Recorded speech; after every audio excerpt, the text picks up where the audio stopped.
विश्व की प्रमुख जनजातियों के अध्ययन के अंतर्गत आज हम आर्कटिक प्रदेश, जो कि एक बहुत ही ठंडा प्रदेश है, उन क्षेत्र में निवास करने वाले एस्किमो जनजाति का अध्ययन करेंगे। एस्किमो साधारणतया एस्किमो का अभिप्राय कच्चा मांस खाने वाले होता है। इनकी संपूर्ण अर्थव्यवस्था आखेट पर ही निर्भर होती है। एस्किमो का जीवन कठोर वातावरण एवं निम्न आर्थिक क्रियाएं तथा विश्व के अन्य लोगों के से संपर्क का अभाव आदि कठिनाइयों के बीच व्यतीत होता है। एस्किमो के निवास क्षेत्र। एस्किमो के निवास स्थल अमेरिका के उत्तर पूर्व में स्थित ध्रुव से सटे हुए ग्रीनलैंड के विशाल द्वीप से लेकर पश्चिमी अलास्का और बेरिंग की खाड़ी के अलावा हडसन की खाड़ी एवं साइबेरिया के उत्तर पूर्वी छोर तक विस्तृत है। यह समस्त क्षेत्र कुछ जल स्थल भागों के अतिरिक्त एक अखंड बर्फ की चादर से आच्छादित है। इनका निवास क्षेत्र मुख्यतः टुंड्रा प्रदेश में है। टुंड्रा प्रदेश के घुमक्कड़ नृजातीय समूह को इनुइट भी कहा जाता है। ये अलास्का, कनाडा, ग्रीनलैंड, एल्यूशियन द्वीपों में रहते हैं। इसके बाद शारीरिक रचना।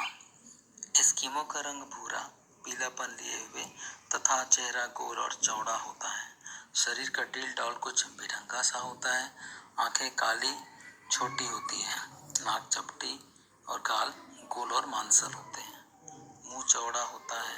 जबड़े भारी तथा दांत सफेद होते हैं। ये इसकी शारीरिक विशेषता है। इनका शरीर हष्टपुष्ट तथा पुट्ठे मांसल होते हैं, परंतु प्रायः कमर के नीचे का भाग कम हष्टपुष्ट होता है। एस्किमो लोगों के बाल पूर्णतः काले होते हैं। महिलाएं अपने बालों को सिर के ऊपर एक प्रकार के जूड़े के आकार में बांध के रखती हैं। चारित्रिक विशेषताएं। एस्किमो विकट से विकट संकट का सामना करने पर भी अपनी स्थिरता, गंभीरता एवं विवेक बुद्धि को अडिग बनाए रखे रहते हैं। इनका जीवन यापन विश्व की अन्य सभी जातियों से कठिन है। इनकी लड़ाई प्रकृति से है। एस्किमो विश्व में सबसे अधिक हंसमुख, प्रसन्नचित्त एवं सरल प्रकृति के लोग हैं। इनका स्वभाव बालक के समान होता है, निष्कपट और मधुर होते हैं। यही उनकी सबसे बड़ी धरोहर है, जिसके बल पर भूतकाल के संताप तथा भविष्य की चिंता से विमुक्त ये लोग अपना जीवन बड़ी सांत्वना से व्यतीत करते आ रहे हैं। आखेट। शिकार करना एस्किमो लोगों का प्रमुख एवं एकमात्र जीविकापार्जन का साधन है। शीतकाल एवं ग्रीष्मकाल दोनों ऋतुओं में ये लोग विभिन्न विधियों से मछली का शिकार करते हैं। अलग अलग ऋतुओं के आधार पर इनके शिकार में भी भिन्नता देखने को मिलती है। शीतकालीन आखेट।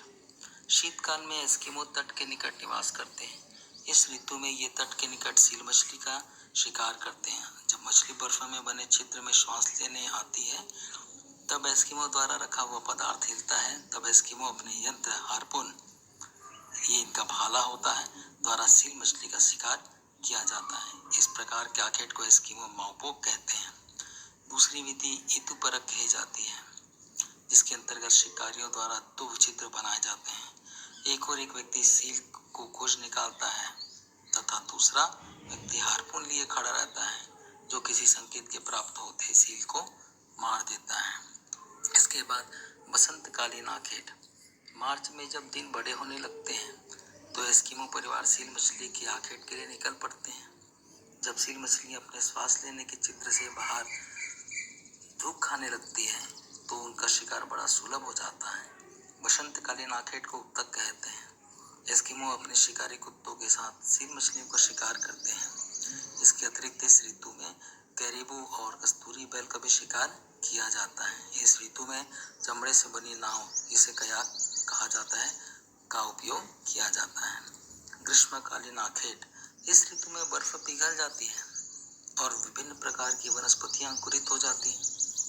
इन वनस्पतियों को खाने के लिए कैरिबू के विशाल झुंड तथा अमेरिकी रेंडियर के समूह इस ऋतु में यहाँ आते हैं। तब एस्किमो अपने यंत्रों एवं औजारों द्वारा इन जानवरों का शिकार अपने शिकारी कुत्तों की सहायता से करता है। एस्किमो लोगों के लिए बसंत और ग्रीष्म ऋतु में शिकार की कमी नहीं रहती है, लेकिन लेकिन शीतकाल में कभी कभी 10 दिन तक इन्हें शिकार की प्राप्ति नहीं होती और इन्हें भूखे भी रहना पड़ता है। घर। ग्रीष्म ऋतु में एस्किमो अपने घर तट के किनारे किनारे पर स्थापित करते हैं।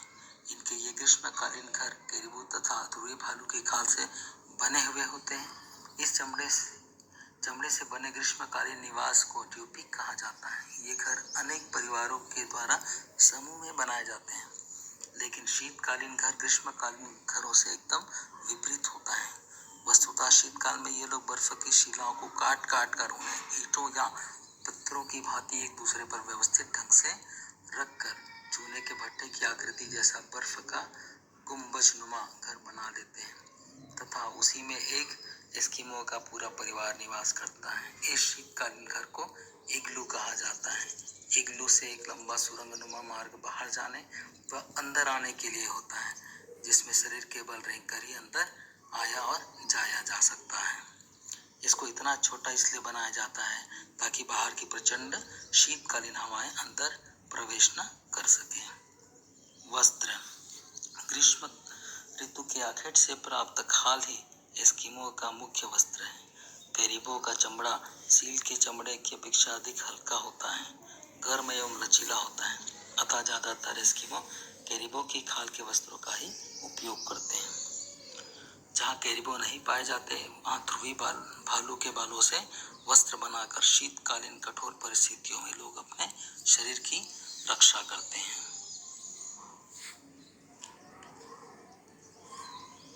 समाज। एस्किमो एक पितृवंशी समाज है, जिसमें सबसे अधिक आयु के पुरुष को सर्वाधिक सम्मानित या सम्मान दिया जाता है। वृद्ध पुरुष प्रत्येक समूह के बड़े लोगों में सर्वाधिक योग्यता वाला व्यक्ति होता है। यह व्यक्ति उत्सव और समारोह पर अध्यक्षता करता है तथा सदस्यों पर इसका विशेष अधिकार रहता है। वह मछली पकड़ने के स्थान का चयन करता है और प्रत्येक परिवार के लिए उचित स्थान निश्चित करता है। वह आखेट को विभिन्न दिशाओं की ओर भेजता है तथा प्रवसन के समय जब छोटे परिवार इकाई में विभाजित होकर विभिन्न भागों में यात्रा करते हैं, वह उनके मिलने का स्थान निश्चित करता है। वातावरण से समायोजन। अपनी प्राकृतिक पर्यावरण से एस्किमो लोगों का अनुकूलन एक सुंदर उदाहरण है। अपने निकट की सामग्री का उपयोग कर गुंबदाकार हिम निवास इग्लू बनाया जाता है। प्रौद्योगिकी अभियांत्रिकी के प्रभाव व्यवहार का उदाहरण यह प्रकट करता है कि किस सुगमता से इग्लू का निर्माण किया जाता है। स्लेज गाड़ी बनाने में वालरस की अस्थियों का उपयोग तथा हिम झंझाओं और हिम पर सूर्य की किरणें के पड़ने से होने वाली चमक से आंखों को बचाने के लिए आंख कवच का उपयोग अनुकूलन के उदाहरण है। आधुनिक संस्कृति से संपर्क। एस्किमो वर्तमान में जैसे जैसे यूरोप वासियों तथा अमेरिकनों के संपर्क में आते जा रहे हैं, वैसे वैसे इनकी जीवन शैली में धीरे धीरे परिवर्तन आता जा रहा है। इनकी परंपरागत जीवन शैली तीव्रता से बदल रही है। ये लोग भरण पोषण अर्थव्यवस्था से तंग आने लगे हैं और समूह का व्यापार करने लगे हैं तथा अपनी आवश्यकताओं से अधिक समूह वाले पशुओं की खाल का उत्पादन करते हैं।